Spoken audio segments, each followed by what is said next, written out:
আমাদের সহপাঠী ভাই জয়নাল আহমেদ তাই কলেজের বিষয়ে ২-৪টা কথা বলবেন এবং টান্ডে গামছা দিয়ে বরণ করবেন আমাদের জাবির ভাই।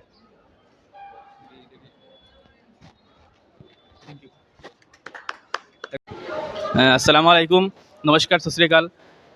নবীনগর কলেজের বিষয়ে দু চারটি বলার জন্য আমাকে ভাই অনুরোধ করেছেন। প্রথমত আমি বলবো যে এই কলেজ হচ্ছে ব্রাহবেলির অনেক পুরাতন একটি কলেজ, যা আমার ছোটো যারা আছে জুনিয়র তাদেরকে আমি অনুরোধ করবো যাতে ভালোভাবে পড়াশোনা করে। এবং আর ২-৩ মাস বাকি আছে যে এইচএস সেকেন্ড ইয়ার, হ্যাঁ, এইচএস সেকেন্ড ইয়ার হচ্ছে সবচেয়ে বড় একটি ধাপ, একটি পরীক্ষা। আমরা যেহেতু এইচএস সেকেন্ড ইয়ার পাশ করে দিয়েছি গুরুচরণ কলেজ থেকে। আর এখন আমি জাবির ভাইকে বলছি কিছু কলেজের পরিষ্কার পরিচ্ছন্নতা বিষয়ে বক্তব্য রাখার জন্য। কলেজের পরিষ্কার পরিচ্ছন্নতা খুবই সুন্দর।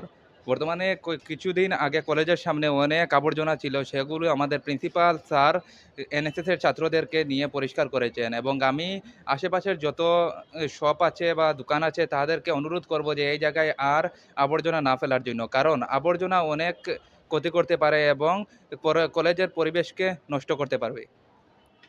কিছুদিন পরে আমাদের এক্সাম আসছে, যেন বাইরেনরা সকলে সব কিছু বলে দিয়েছেন, আমার আর কিছু বলার নাই। তো আমরা এখন এক্সামে আসছে যে আমরা কিভাবে পড়াশোনা করবো এটা নিয়ে আমরা ডিসকাস করব। তো আমরা এক্সাম 10 তারিখ থেকে 10 ডিসেম্বর 2024 থেকে স্টার্ট হইব, আর 24 ফাইনাল এক্সাম ফার্স্ট সেমিস্টারের। তো ফিফথ সেমিস্টার এক্সাম 25 তারিখ থেকে স্টার্ট হইব।